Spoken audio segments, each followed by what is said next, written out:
여러분은 살면서 도저히 받아들일 수 없는 세상이 통째로 무너져 내리는 듯한 상실을 겪어본 적이 있으신가요?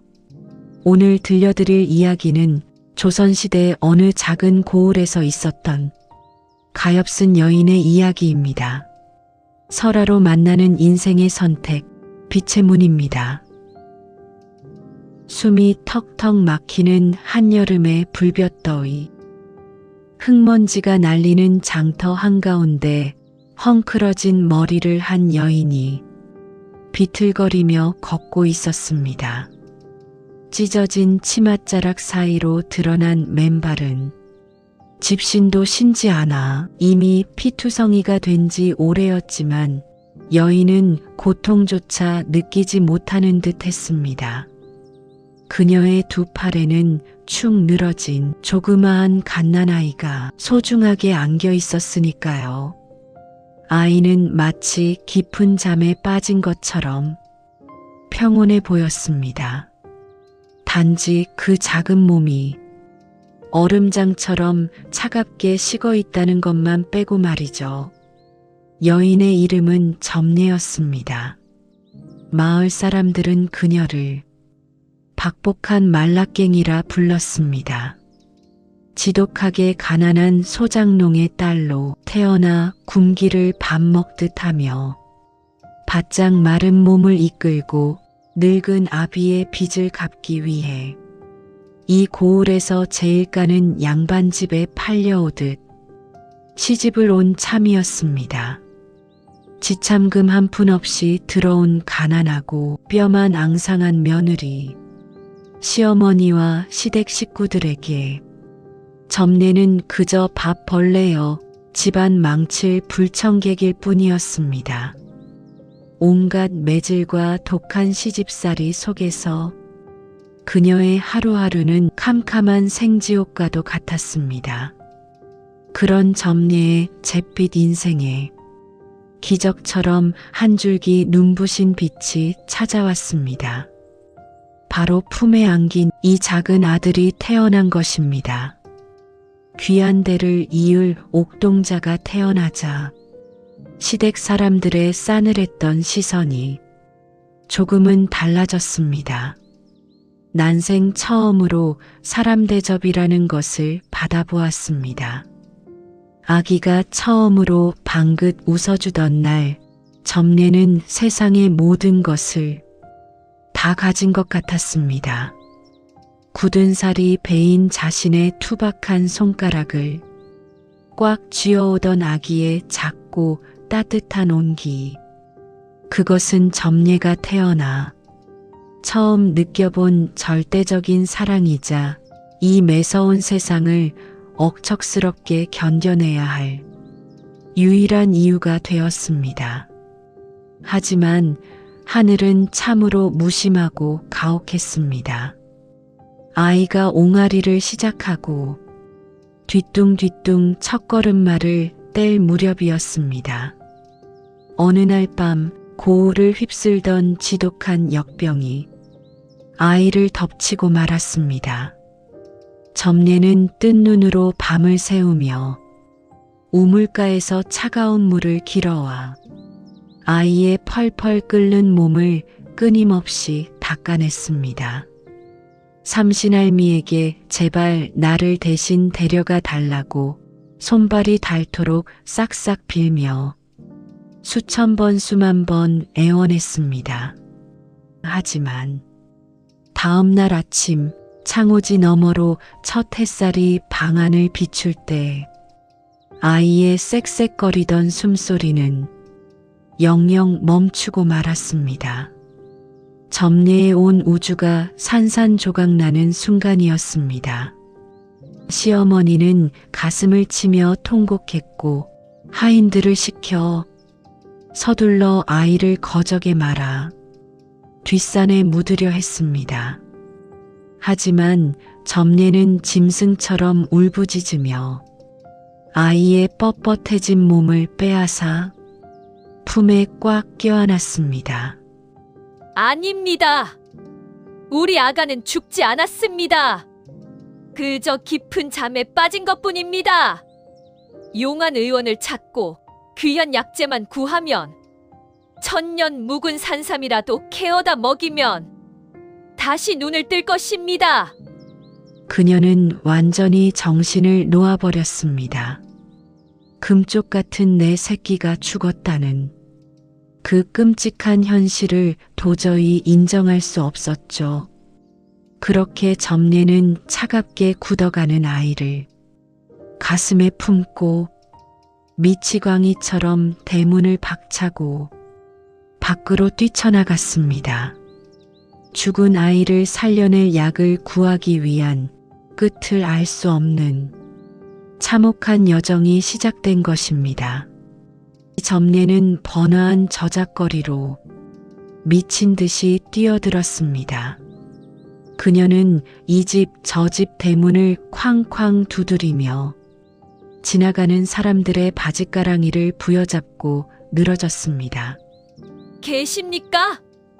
제발 문 좀 열어주십시오. 우리 아가를, 내 불쌍한 새끼를 살릴 약을 구해야 합니다. 품에는 이미 숨을 거둔 지 반나절이 지나 창백하게 굳어버린 아이가 안겨 있었습니다.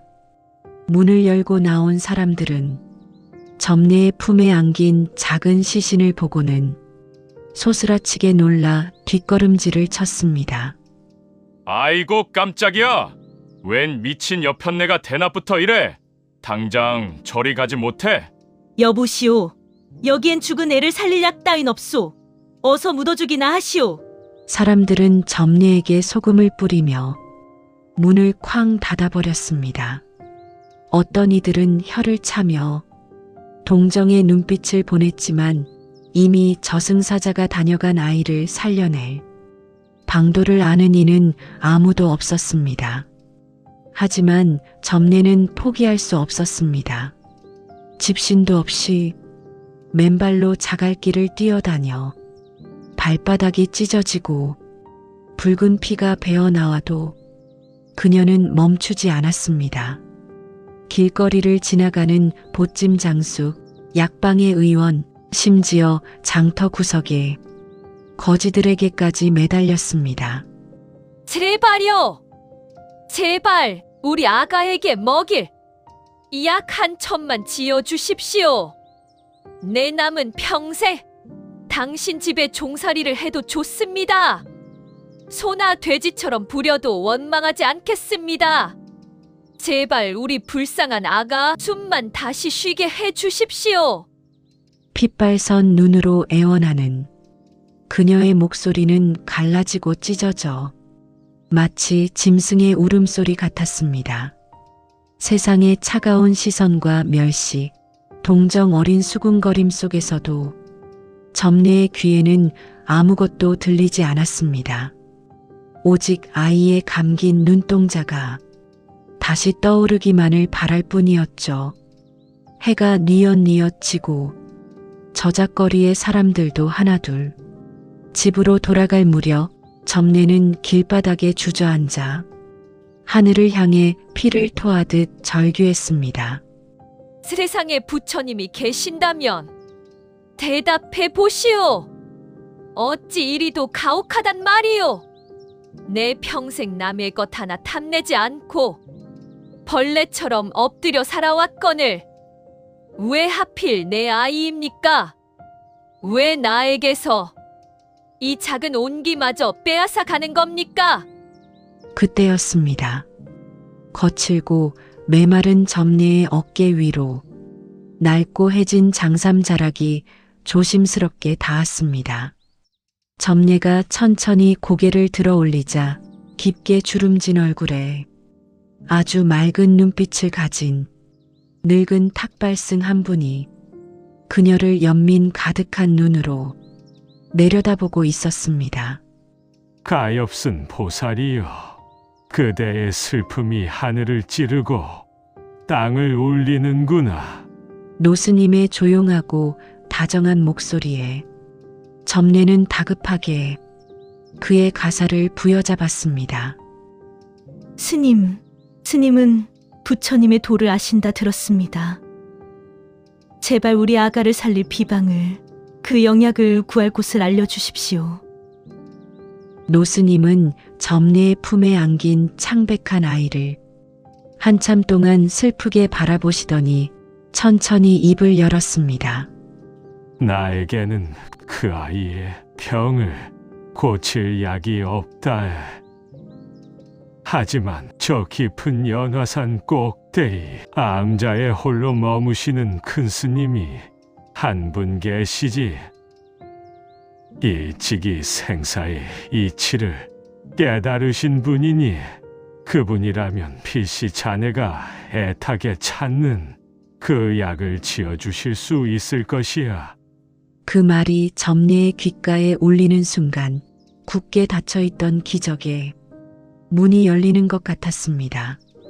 그녀는 노스님에게 연신 땅에 머리를 박으며 절을 올리고는 아이를 다시 고쳐 안고 미친 듯이 험한 연화산 자락을 향해 달리기 시작했습니다.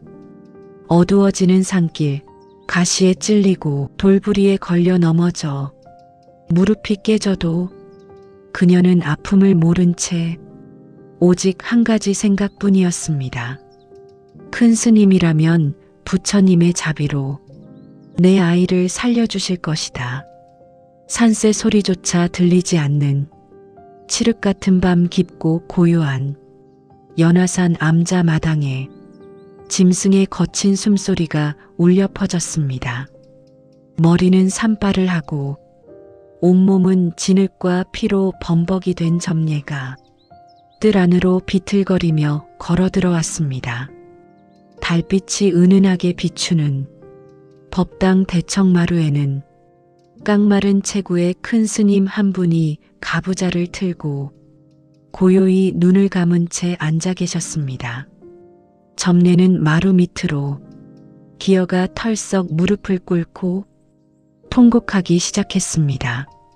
대사님, 제발 제 아가를 살려주십시오. 약을 주신다고 들었습니다. 죽어가는 사람도 단숨에 살려내는 기적의 약을 지어주신다 들었습니다. 내 목숨을 거두어 가셔도 좋으니 제발 이 작은 아이에게 먹일 약 한 첩만 내어주십시오. 점례의 처절한 울부짖음에도 큰 스님은 미동조차 하지 않으셨습니다. 다만 천천히 눈을 떠 마당에 엎드려 피를 토하듯 우는 점례와 그녀의 품에 안긴 싸늘한 아이를 조용히 내려다볼 뿐이었습니다. 그 맑고 깊은 시선에는 어떤 꾸짖음도 없었습니다. 오직 한없는 연민만이 흐르고 있었습니다. 가엾은 어미여 고개를 들라. 태산같이 묵직하면서도 봄바람처럼 따뜻한 음성이었습니다. 그 목소리에 점례는 짐승처럼 울부짖던 것을 멈추고 천천히 고개를 들었습니다. 그래, 내게 그 아이의 병을 고칠 귀한 비방이 하나 있다. 그 한마디에 점례의 심장이 터질 듯 쿵쾅거리기 시작했습니다. 점례의 흑투성이 얼굴에 환희의 빛이 번졌습니다. 감사합니다. 대사님, 감사합니다. 어떤 약재입니까? 저 험한 백두산 꼭대기에 피는 눈꽃이라도 꺾어오겠습니다. 깊은 바닷속에 숨겨진 진주라도 캐어오겠습니다. 당장 말씀만 하십시오. 큰 스님은 희미하게 자비로운 미소를 지으시며 고개를 저으셨습니다. 그렇게 멀고 험한 곳까지 갈 필요는 없다. 내게 필요한 약재는 아주 흔하고 구하기 쉬운 것이란다. 그저 산마을로 내려가 사람들의 생명을 잇는 벽시 한 줌만 얻어오너라. 벽시요? 그깟 벽시 한 줌이면 우리 아가가 다시 눈을 뜰 수 있단 말씀이십니까? 그렇다. 그 벽시 한 줌이면 충분히 약을 지을 수 있지. 당장 마을로 내려가 벽시를 구해오너라. 하지만 큰 스님의 부드러웠던 목소리가 순간 묵직해졌습니다. 그리고 점례의 두 눈을 깊숙이 응시하며 가장 중요한 조건을 하나 덧붙이셨습니다. 명심해야 할 것이 하나 있다.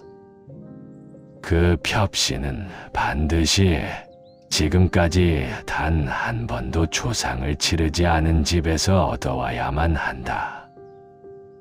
늙은 부모나 어린 자식, 혹은 일하는 마당쇠조차도 죽어나간 적이 없는, 오직 죽음을 단 한 번도 겪어보지 않은 집의 벽시만이 이 아이를 살릴 수 있는 영약이 될 것이다.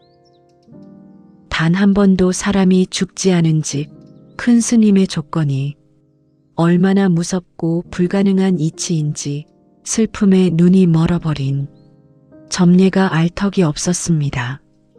그녀의 머릿속에는 오직 벽시 한 줌이면 아이가 살아난다는 희망의 불꽃만이 활활 타오르고 있었습니다. 알겠습니다. 대사님, 알겠습니다. 사람이 한 번도 죽지 않은 집, 그 집의 벽시를 하나름 안고 당장 돌아오겠습니다. 점례는 찢어진 발에서 피가 나는 것도 잊은 채 다시 산 아래 마을을 향해 미친 듯이 달려 내려가기 시작했습니다. 어두운 산길을 헤치며 뛰어가는 점례의 뒷모습을 바라보며 큰 스님은 조용히 눈을 감고 합장하셨습니다.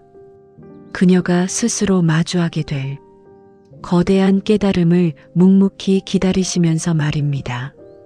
산길을 단숨에 내달려 다시 고을로 접어든 점례의 가슴 속에는 미친 듯한 희망이 솟구쳤습니다.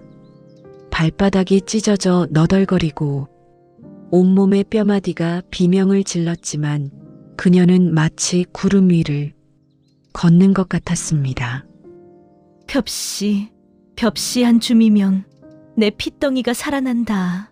큰 스님께서 영약을 지어주실 거야. 어느새 저작거리로 다시 내려온 점례의 눈앞에 고을 어귀에서 가장 크고 화려한 소슬대문이 보였습니다. 하늘을 찌를 듯 웅장한 기와지붕, 대문 앞을 지키는 늠름한 하인들. 누가 봐도 이 고을에서 가장 부유한 대감마름의 집이었습니다. 점례는 망설임 없이 그 거대한 대문에 매달려 미친 듯이 문을 두드렸습니다. 계십니까? 제발 문 좀 열어주십시오. 제 아이를 살릴 벽시가 필요합니다. 시끄러운 소란에 하인들이 몽둥이를 들고 나와 점례를 내쫓으려 했습니다. 하지만 그때 안채에서 명주실로 곱게 옷을 지어 입은 젊고 아리따운 안방마님이 걸어 나왔습니다. 그녀의 비녀와 노리개는 햇빛을 받아 찬란하게 빛나고 있었지만 이상하게도 그 화려한 치장과는 어울리지 않게 그녀의 두 뺨은 몹시 수척했고 눈동자는 텅 비어 있었습니다. 무슨 소란이냐? 이 가여운 여인은 누구인데 이리 모질게 구는 것이야? 안방마님의 자비로운 목소리에 점례는 땅바닥을 기어가 그녀의 고운 비단 치맛자락을 부여잡았습니다. 마님, 부디 제게 벽시 한 줌만 적선해 주십시오. 우리 핏덩이를 살릴 영약입니다. 그 벽시 한 줌이면 차갑게 식은 제 아이가 다시 숨을 쉴 수 있습니다. 그녀의 처절한 몰골과 사연을 들은 마님은 깊은 한숨을 쉬며 연민의 눈빛을 보냈습니다. 가엾기도 하지. 어찌 자식이 잃은 어미에 찢어지는 마음에. 값을 매길 수 있겠소. 여봐라. 당장 곳간을 열어 이 여인에게 가장 알이 굵고 좋은 벽시를 한 자루 가득 내어주거라. 아닙니다. 한 자루나 필요 없습니다. 딱 한 줌이면 족합니다. 점례는 세상을 다 얻은 듯 환희에 차 소리쳤습니다. 하인이 가져온 통통한 벽시 한 줌을 떨리는 두 손에 받아쥐었습니다. 그것은 마치 금싸라기처럼 반짝이는 생명의 씨앗 같았습니다. 점례가 눈물을 철철 흘리며 몸을 돌려 연화산으로 뛰어가려던 찰나 큰 스님의 그 묵직했던 마지막 말씀이 머릿속에 번개처럼 스쳤습니다. 명심하거라. 단 한 번도 초상을 치른 적이 없는 집의 벽시여야만 한다. 점례는 흠칫 놀라 걸음을 멈추고 다시 마님을 향해 절박한 목소리로 물었습니다. 마님 혹시 이 크고 훌륭한 기와집에서 누군가 초상을 치른 적이 있습니까? 늙은 부모나 병든 형제 혹은 일하는 종놈이라도 말입니다. 그 질문이 떨어지기가 무섭게 안방마님의 텅 빈 눈동자가 심하게 흔들리더니 이내 참았던 눈물이 왈칵 쏟아져 내렸습니다. 그녀는 점례가 잡고 있던 치맛자락을 부여잡고 그 자리에 털썩 주저앉아 버렸습니다. 초상이라니요. 내 목숨보다 사랑했던 나의 지아비가 불과 달포 전의 말을 타다 떨어져 세상을 떠나고 말았다오. 이 넓고 화려한 집이 무슨 소용이란 말이오. 곳간에 쌀이 산더미처럼 쌓여 있어도 내 서방님의 숨결 하나 되돌리지 못하는데 나는 매일 밤 서방님을 따라 죽을 날만 기다리고 있다오. 화려한 비단옷을 입은 마님은 땅바닥을 치며 오열하기 시작했습니다. 점례는 망연자실했습니다. 재물이 아무리 많아도 떵떵거리는 양반집이어도 죽음이라는 거대한 그림자는 피할 수 없었던 것입니다. 그녀는 손에 쥐고 있던 벽시를 스르르 바닥에 떨어뜨렸습니다. 이곳의 벽시는 약이 될 수 없었습니다. 점례는 오열하는 마님을 뒤로 한 채 다시 무거운 발걸음을 옮겼습니다. 얼마쯤 걸었을까 점례의 귀에 까르르 웃는 아이들의 맑은 웃음소리가 들려왔습니다. 고개를 돌려보니 다 쓰러져가는 흙담장 너머로 소박한 초가집 마당이 보였습니다. 그곳에는 집신을 삼아 파는 젊은 갓바치 부부가 나란히 앉아 서로의 얼굴에 묻은 땀을 닦아주며 환하게 웃고 있었습니다. 그들의 발치에서는 3명의 고만고만한 꼬마들이 누렁이와 뒤엉켜 평화롭게 장난을 치고 있었죠.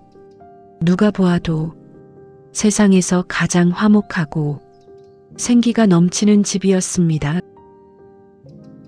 그래, 저렇게 생명이 넘치고 밝게 웃는 집이라면 분명 끔찍한 저승사자가 찾아온 적 없을 거야. 점례는 다시 희망을 품고 다가가 그들에게 사정을 설명했습니다. 선량한 갓바치 부부는 안타까운 표정으로 고개를 끄덕이며 부엌에서 벽시 한 줌을 가져와 흔쾌히 건넸습니다. 점례는 떨리는 목소리로 이번에는 제발 아니기를 기도하며 물었습니다. 정말 감사합니다. 그런데 혹시 이토록 화목하고 평화로운 이 집에서 혹시라도 누군가 세상을 떠난 적이 있습니까? 그 순간이었습니다. 세상을 다 가진 것처럼 환하게 웃고 있던 부부의 미소가 거짓말처럼 굳어버렸습니다.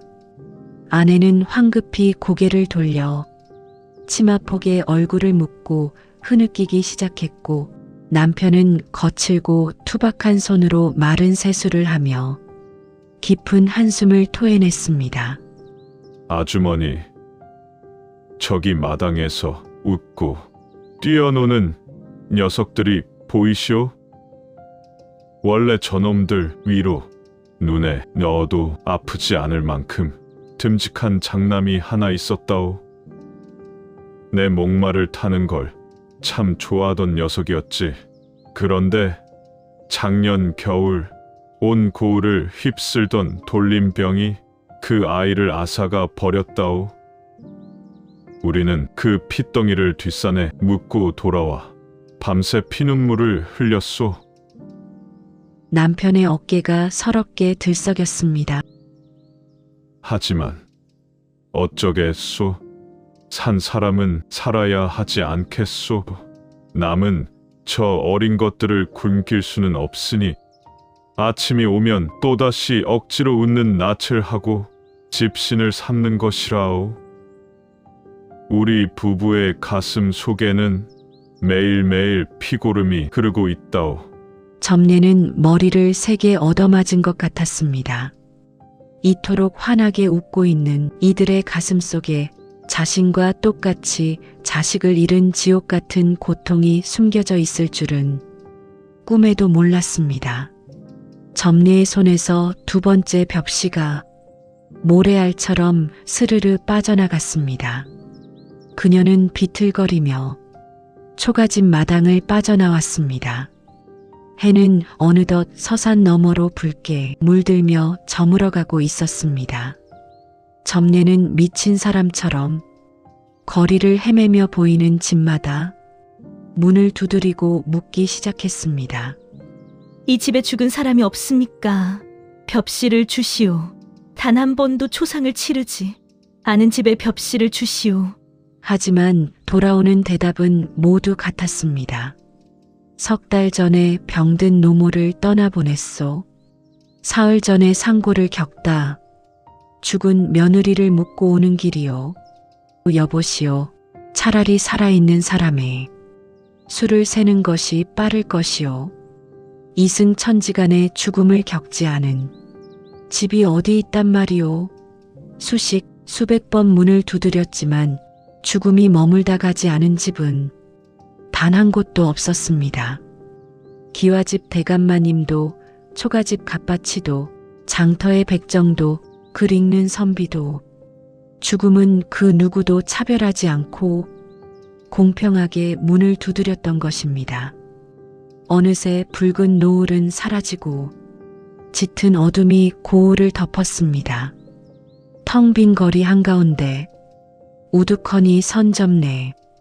그녀의 손에는 단 한 알이 벽시도 남아있지 않았습니다.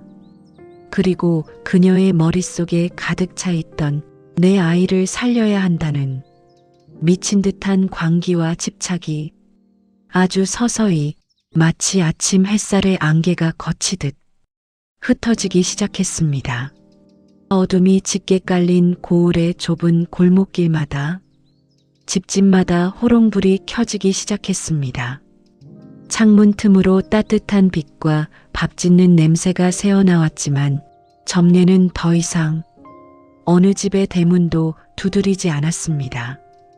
그녀의 손에는 단 한 알이 벽시도 쥐어져 있지 않았습니다. 점례는 넋이 나간 사람처럼 고을 어귀를 벗어나 발길이 닿는 대로 비틀비틀 걸음을 옮겼습니다. 인적이 끊긴 산길을 따라 걷다 보니 어느새 매캐한 연기 냄새가 코끝을 찔러왔습니다.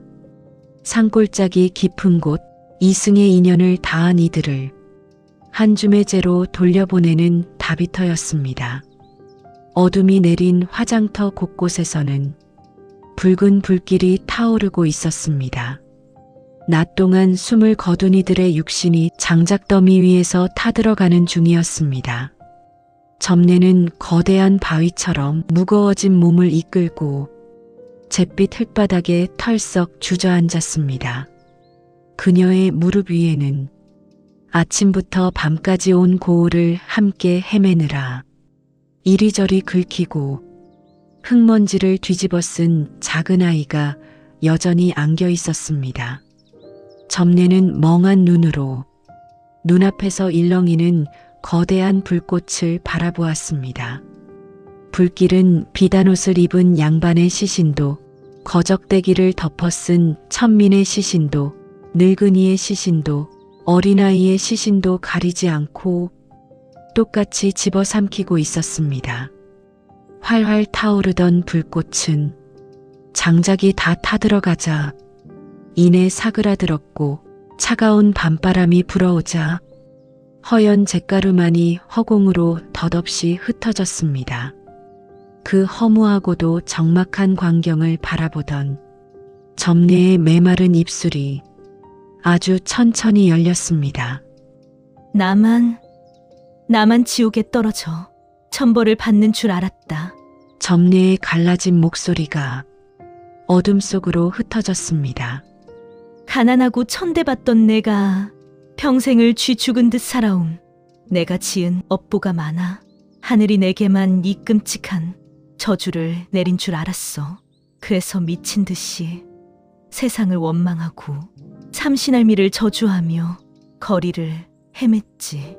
그녀의 머릿속에 낮 동안 마주했던 사람들의 얼굴이 주마등처럼 스쳐 지나갔습니다.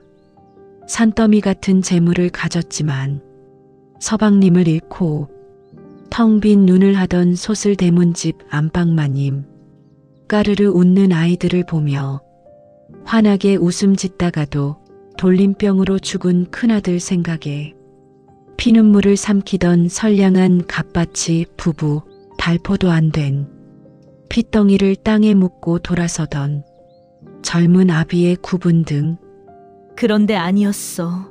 아니었구나. 점례의 떨리는 손이 조심스럽게 아이의 차가운 뺨을 어루만졌습니다. 며칠 전까지만 해도 복사꽃처럼 따뜻하게 달아올라 있던 부드러운 뺨, 점례의 험난한 삶을 지탱해주던 유일한 온기였습니다. 죽음은 그 누구에게나 찾아오는 것이었어. 저 타오르는 불꽃이 장작을 가리지 않듯 죽음이라는 불길은 신분이 높든 낮든 재물이 많든 적든 선하든 악하든 살아 숨쉬는 모든 생명을 공평하게 태워버리는구나. 나 혼자만이 겪는 억울한 고통이 아니었어.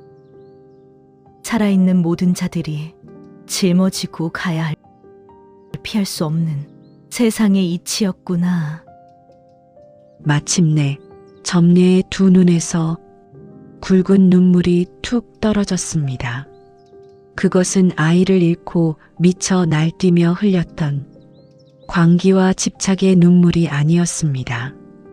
피할 수 없는 생사의 진리를 마주하고 자신과 똑같이 상실의 고통을 겪고 있는 세상 모든 가엾은 중생들을 향한 거대한 슬픔이자 연민의 눈물이었습니다. 점례는 아이를 가슴 깊이 끌어안고 짐승처럼 울부짖는 대신 아주 조용히 흐느꼈습니다.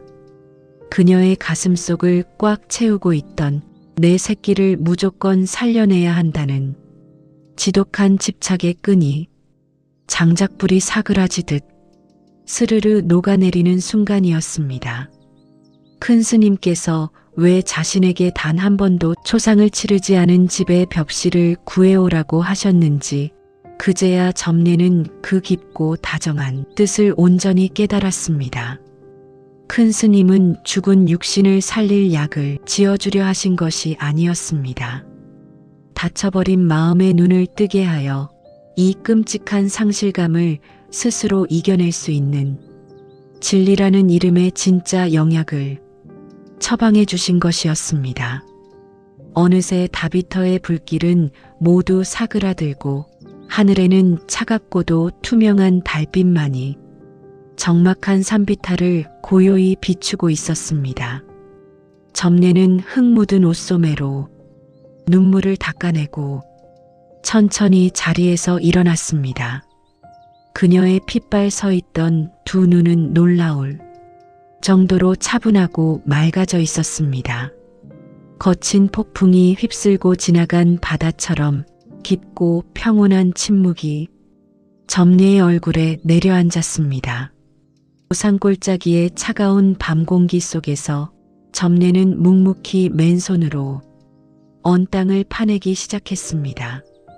피투성이가 된 손끝이 흙바닥에 쓸려 아려왔지만 그녀의 얼굴은 고요한 호수처럼 평온했습니다. 마침내 아이의 작은 몸을 뉘일 만큼 깊은 구덩이가 파이자 점례는 품에 안고 있던 아이를 조심스럽게 내려놓았습니다. 그리고 입고 있던 자신의 낡은 무명 저고리를 벗어 아이의 몸 위로 따뜻하게 덮어주었습니다. 내 사랑하는 아가, 점례의 목소리는 더 이상 갈라지지도 떨리지도 않았습니다. 너는 내 캄캄하고 모진 인생에 찾아온 유일한 기적이자 부처님의 자비였단다. 내가 태어나 처음 웃어주던 날, 어미는 세상을 다 가진 것 같았지. 너를 잃고 나는 세상이 끝난 줄만 알았어. 하늘을 저주하고 세상을 원망하며 널 억지로라도 내 곁에 붙잡아 두려 했지. 점례는 부드러운 흙을 한 줌 지어 아이의 옷자락 위로 살포시 덮었습니다. 하지만 아가, 이제 알겠구나.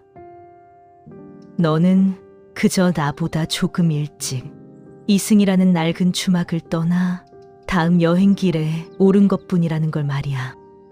나 떵떵거리는 대감마님도 집신 삼는 갓바치도 꼬부랑 노인도 갓난아이도 우리 모두는 언젠가 이 길을 따라 호련히 떠나야 하는 여행자일 뿐이었어. 마지막 흙을 덮고 작은 무덤을 다독이는 점례의 등 위로 어느새 연화산 등성이 너머로 동이 트고 있었습니다. 붉고 따스한 아침 햇살이 그녀의 어깨와 뺨을 부드럽게 감싸 안았습니다. 지독하고 길었던 광기와 집착의 밤이 지나고 마침내 새로운 아침이 밝아온 것입니다. 잘 가렴. 나의 핏덩이. 언젠가 나 역시 이 이승의 소풍을 마치고 홀가분하게 떠나는 날, 우리 저 극락정토에서 다시 만나자꾸나.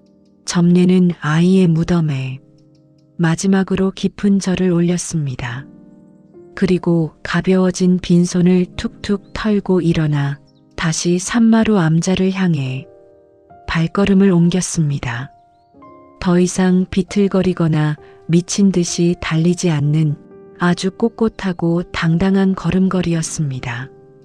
아침 햇살이 가득 쏟아지는 연화산 암자 큰 스님은 어젯밤과 다름없는 온화한 미소를 지으며 빈손으로 돌아온 점례를 맞이하셨습니다. 흙투성이의 엉망진창인 몰골이었지만 점례의 두 눈동자만큼은 밤하늘의 샛별처럼 맑게 빛나고 있었습니다. 그래, 벽씨는 구해왔느냐? 큰 스님의 부드러운 물음에 점례는 편안한 미소를 지으며 무릎을 꿇고 합장했습니다. 아닙니다, 대사님. 벽씨는 구하지 못했습니다. 하지만 벽씨가 할 일은 이미 다 끝났습니다. 그래. 벽씨가 해야 할 일이 다 끝났다니. 무슨 뜻이냐? 스님께서 제게 구하라 하신 것은 죽은 육신을 살릴 영약이 아니라 제 어리석은 눈을 깨게 할 지혜였음을 깨달았습니다. 온 고을을 돌며 죽음이라는 것은 저 혼자만의 억울한 형벌이 아니라 살아 숨쉬는 모든 중생이 겪어야 할 피할 수 없는 이치라는 것을 알았습니다. 저는 이제 산골짜기에 제 아이를 편안히 묻어주고 오는 길입니다. 제 마음속에 들끓던 집착과 광기, 역시 그곳에 함께 묻고 왔습니다.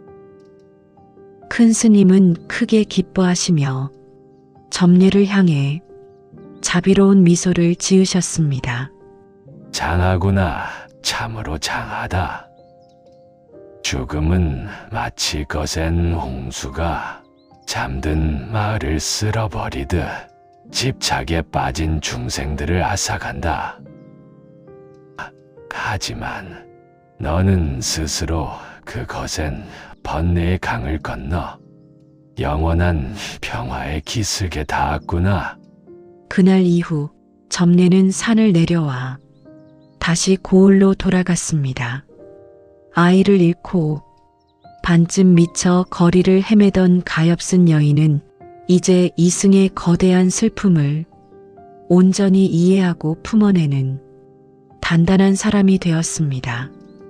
그녀는 고을 곳곳을 돌아다니며 과거의 자신처럼 사랑하는 이를 잃고 깊은 절망에 빠진 사람들의 손을 다정하게 잡아주었습니다. 말없이 함께 울어주고 그들의 텅 빈 가슴에 따뜻한 위로의 씨앗을 심어주며 평생토록 남은 생을 베풀며 살았습니다. 여러분, 살아가면서 도저히 견딜 수 없는 상실감에 가슴을 치며 피눈물을 흘려본 적이 있으신가요? 사랑하는 가족, 평생을 약속한 반려자, 혹은 눈에 넣어도 아프지 않을 자식을 먼저 떠나보내는 고통은 감히 어떤 단어로도 다 표현할 수 없을 것입니다. 사랑하는 사람을 잃었을 때 우리는 흔히 세상을 원망하며 이렇게 묻곤 합니다.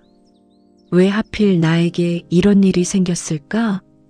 내가 도대체 무슨 큰 죄를 지었기에 하늘이 이런 천벌을 내리시는 걸까? 하고 말이죠. 하지만 점례가 미친 듯이 찾아 헤매던 그 단 한 번도 초상을 치르지 않은 집의 벽시 이야기는 수백 년이 지난 지금도 우리에게 아주 조용하고도 묵직한 진실을 일깨워줍니다. 우리가 겪는 상실의 아픔은 나 혼자만이 짊어진 형벌도 억울한 저주도 아니라는 것을요. 이 세상을 살아가는 사람이라면 그 누구도 죽음과 이별이라는 거대한 삶의 섭리를 피해갈 수 없습니다. 겉보기엔 마냥 행복하고 완벽해 보이는 사람일지라도 그 마음속 가장 깊은 곳을 들여다보면 누구나 남몰래 소중한 이를 떠나보낸 눈물이 방울 하나쯤은 간직하고 살아가기 마련입니다. 나만 겪는 비극이라고 생각할 때 슬픔은 우리 영혼을 갉아먹는 날카로운 가시가 되어 끝없이 우리를 찌릅니다. 하지만 이 세상 수많은 사람들이 나와 같은 아픔을 겪어냈고 또 가슴에 묻은 채 묵묵히 오늘을 살아가고 있다는 사실을 깨닫는 순간 그 날카롭던 가시는 비로소 조금씩 뭉툭해집니다. 타인의 상실을 바라보며 나의 상실을 위로받고 타인의 눈물을 닦아주며 나의 눈물을 말리는 것, 상실이라는 끝없는 늪에서 빠져나와 다시금 밥을 짓고 웃음을 짓고 살아갈 수 있게 만드는 힘은 결국 우리 모두가 같은 아픔을 공유하는 여행자라는 뼈저린 공감과 연대에서 나오는 것이 아닐까요? 오늘 밤 사랑하는 이를 잃은 슬픔에 홀로 잠 못 이루고 계신 분이 있다면 너무 오래 자책하거나 캄캄한 어둠 속에 갇혀 있지 않으셨으면 좋겠습니다. 마음껏 슬퍼하고 충분히 그리워하시되 점례가 타오르는 불꽃을 보며 마침내 얻었던 그 맑은 평온함이 언젠가 여러분의 마음에도 아주 부드럽게 찾아오기를 진심으로 바랍니다. 세상의 모든 이별이 여러분을 비껴갈 수는 없겠지만 그 아픔을 이겨낼 지혜와 다정한 위로는 언제나 여러분 곁에 머물기를 기도합니다. 설화를 통해 배우는 인생 이야기, 빛의 문이었습니다. 시청해 주셔서 감사합니다.